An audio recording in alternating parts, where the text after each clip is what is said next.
For years, there's been an ongoing economic crisis, but today we have hit another level. This is unbelievable. Not just for those in Europe, it's going on all over the world. I'm about to show you why the biggest bailouts ever in history are about to be deployed. Not yet, but soon. Let me show you what I'm talking about here. I'm going to take you through everything. Beginning with this energy trading stressed by margin calls of this is accurate. $1.5 trillion. I didn't say billion, I said trillion of margin calls. Okay, exchange requirements to secure trades is sucking up capital. Governments under pressure to provide market with liquidity. And I'm going to show you what's happening. The governments in Europe have now stepped in and begun bailouts. This is massive. We are here in 2022 and the bailouts have started to occur. It's not anywhere near where we will head. Okay, I'm going to show you more about that. Let's take a look. Here you can see it right now. European energy trading is being strained by margin calls of at least $1.5 trillion, putting pressure on governments to provide more liquidity buffers. This is coming right now at a time in which already we are seeing such extreme price scenarios and traders are going wild and all these different things that are happening in the markets, and it's escalating. Aside from fanning inflation, the biggest energy crisis in decades is sucking up capital to guarantee trades amid wild price swings. That's pushing European Union officials to intervene to prevent the energy markets from stalling, while governments across the region are stepping in to backstop struggling utilities. Finland has warned of a Lehman Brothers moment. I didn't say that. This is coming from Finland, okay? And their power companies are facing a sudden cash shortage. Liquidity support is going to be needed. This is, let's look further, okay? I don't want to rant on just quite yet. The issue is focused on derivatives trading while the physical market is functioning, he said, adding that the energy companies estimate for $1.5 trillion to prop up the so-called paper trading is conservative. So it does go on here. And I just wanted to highlight the fact that this is happening right now at a time in which the prices are already super high, that things are already out of whack, that we've already pumped in so much stimulus into the system. We are saying, how is this ever going to be able to actually come down with inflation? And they're pumping more in. The inflation is going wild and we are about to see more. I promise you that's what's occurring. There might be a period of deflationary forces, your wage and other factors, but when we see the inflation, it is very apparent, as far as I'm concerned, what we are dealing with. Take a look here as you see it, looking at junk loan defaults worrying Wall Street investors. This is important, of course, because we have seen it right now, time and time again. Yes, this is a threat, that's a threat, but it never really shows up. Well, here we have something that is starting to actually make an impact. Missed loan payments point to a hard landing for companies squeezed by what? Rising interest rates. Finally, we have rising interest rates, and that is the key. Many people have been wondering, it's not going to happen. It's not going to happen. Well, not with the super low interest rates. It's so easy, right? But once we lift off the ground, we were at 0%, then we have it. Financial pain is spreading in the junk loan market, showing how interest rate increases are hurting debt-laden companies and worrying investors that a credit crunch looms as the economy slows. So you got an economic slowdown, you have rising interest rates, and now all these things start to pop up. It wasn't happening before, right? When everything was all easy. Look at 2017. Nothing bad happened. Nothing basically. And then we hit 2018. Oh, big difference. And what was the difference there? It was that you had quantitative tightening, you had interest rate increases, all these different things, okay? Defaults on so-called leveraged loans hit $6 billion in August. That's the highest monthly total since October 2020. And of course, everything in 2020 was all messed up. Now, that number, of course, is small in comparison to the total of 1.5 trillion, but more defaults are coming. And the only reason I mention this right now is that we need to be prepared for all of this. And by the way, if you stay to the end of the video, I'm going to show you what's happening, break it all down, and then what you need to be looking at, what you need to be doing with your own personal situation.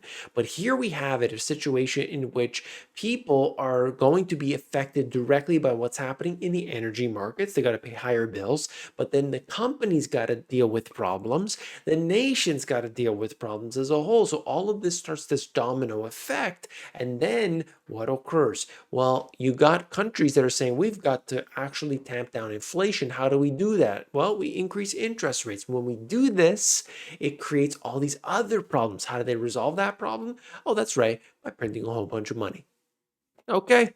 So when I say that they're going to print money, I really do believe that they will, but in time, not today. Some of them, in the case of Europe, as we'll see in just a second here. So let me show you, no longer a 1970s relic. Price controls are back. Now, I don't want to cover the whole article here, but essentially what we're looking at is the fact that they want to implement this and they're doing this in Europe and they want to have all these factors here in place because they want to protect people. They don't want to have to pay so much money for this and that. In the 1970s, they largely agreed that they did not work, although that's arguable. Some do say they're fantastic and all these things. It's up to you. Believe whatever you want. Ideologies are something to box people in. But anyway, you can look at that for yourself. I just think that when you try to, it's like, bread is going to be $1 tomorrow. Okay. All stores have to sell for bread for $1. What do you think that does? What do you think that does to it? I mean, does the baker want to bake it at $1 if it's going to cost them $1.50 to make? Of course not. So, it encounters problems. But anyway, they're implementing this. They're trying to, as sort of a way to, hey, gas prices are too high. People literally can't afford it. So what do we got to do? Where they, put the gas at a certain level and so on. I understand why they're doing this, but ultimately we're not resolving the initial issue. Like if you don't understand and don't deal with the core issue, well, of course you're going to have more problems down the road. Well, that's about it. Okay, look, this is huge. For anybody in Europe, watch, but anybody elsewhere, look how important this is and how quickly things happen, okay? Based on current forward curves, household energy bills in Italy could reach €500 per month. Think about that. We're talking about the average home, €500 per month. Very, very out of the ordinary, to say the least. So we're looking at basically where it was in 2021, 2022's estimate, and then we get into 2023. Think about this, 250% increase just over a 2-year period. That's the estimation, 250. Look, think about what your energy bills are today. And imagine into next year, or I should say last year, what they were last year, into next year, a 250% increase. What would that do to you? What about this? EU power bills could increase by 70% in 2022 and 150% in 2023. Okay, depends on the data you're looking at. Is it the EU? Is it Italy? Is it wherever? The point is, big increases are expected. The only way that this turns around is if you have a severe recession or depression and suddenly demand is just at rock bottom. That's the way. We'll see what happens. Take a look here. You can see at current gas power prices, energy bills could represent, look at this, unbelievable, greater than 20% of households' disposable income into next year. What do you think would happen if that was the case? Do you think people are going to be going out there and they're going to be buying all the fancy gadgets and the things that they don't need, t-shirts for their cat? Are they going to be doing that? I'm not so sure, okay? What I look at here is a situation in which people cannot afford what they were going to be able to buy a couple years ago. It just doesn't seem to be happening unless something changes, unless they rain the money down from the skies. I don't think that's going to happen. What about this? Out of control energy bills are now business threatening for 60% of manufacturers. Think about this. Energy bills are threatening 60% of manufacturers. There is a letter in here. All it's basically saying is the numbers behind it.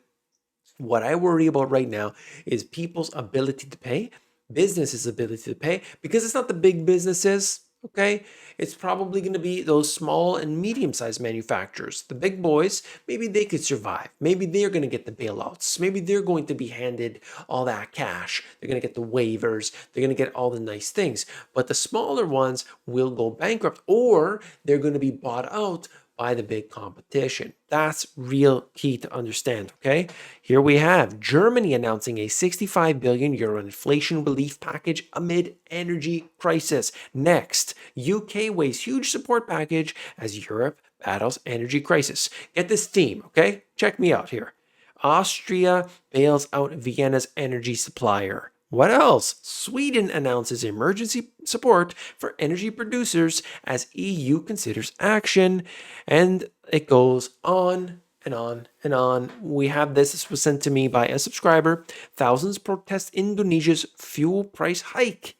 This is important. You see fuel prices raised by more than 30%. This is something that's been going on all over. We see the extremes, the circumstances are escalating, and I just hope for people that they get their situation in order. And we will talk about that right now. Okay, so let me just show you this one more thing. I believe this is the one about California. Yes, California urges conservation as power demand nears record. How are people going to do this? How are people going to actually get their situation, less power if they're dealing with extreme heat, right? This is what we're dealing with right now, okay?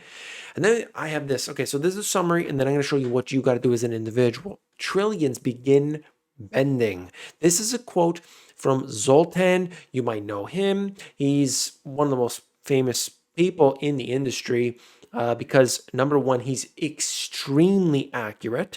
Number two, he worked at the Fed, and not just at the Fed, but at the desk. And the desk is where the open market operations take place. So the guy, and by the way, very an intelligent individual. I emailed him. He actually replied to me. By the way, I asked him for an interview. He said he would only do interviews with Bloomberg, but I appreciate the fact that he actually replied to me, and basically said that, you know, look, let me read it to you. Minsky moments are triggered by excessive financial leverage. And in the context of supply chains, leverage means excessive operating leverage. In Germany, $2 trillion of value added depends on $20 billion of gas from Russia. That's 100 times leverage, much more than Lehman's. Nord Stream 1 was shut off and remains off until sanctions are lifted. So you see what's happening here. You can figure out that that is not going to end well. Okay, margin calls in the trillions of dollars are now showing up. A black swan of epic proportions, a global wave of chaos would envelop nations, corporations, and households if we keep going in this direction. But all is not lost. Okay, don't think that's the way it goes. What you as an individual need to do to be able to mitigate some of the damages here, number one, debt will crush people as rates rise. We got to know that. That's a fact. Number two is that you got to try to eliminate as much bad debt as possible, especially that one with the high interest rates, okay? Third thing is fixed rate debt. Get into fixed rate debt, not variable, okay? Because that variable is going to mess you up as the rates go up. The next thing is that you got to renegotiate with your lender. Anything you could do. Today, just today, I called my insurance company and I asked, hey, I got my insurance with you. I've got all these different insurances. You've got to help me out. You got to give me a discount. And he says, well, I don't know. I said, come on, you got to give me a discount. You got to do something for me. And he says, well, you know what? We got this loyalty thing. It's going to implement a 10% off discount. He didn't have it a minute ago, and I didn't have it a minute ago, and I should have asked before. Actually, I think I did ask before, but they didn't have anything. I asked again. And in the middle of this recession that we're dealing with and all these companies, inflation and so on, I was still able to negotiate a 10% off discount on insurance. Okay. And that's kind of an umbrella on multiple things. So that is quite significant. Do it. Anything you can do it right now. The last thing, don't use margin. A lot of people emphasize that you should use margin. Oh, you don't need to have $4, you just need $1 and you could buy more stocks, okay? Don't do that. Do not get into margin right now. If you've got margin, now's the time to get rid of that margin, okay? Because it's too risky. You can do the margin stuff later, but don't do that right now. Right now is too tight, okay? So everybody, I hope these points are good for you. I hope the summary was good for you. I hope you found it informative. Understand the severity of the crisis that we are dealing with right now. And of course, as always, if you're not, you got to subscribe to the channel because this is where you get the best intel faster than the rest and the detail broken down for you to subscribe. It's right down there below. I'll see you on the next one. Take care.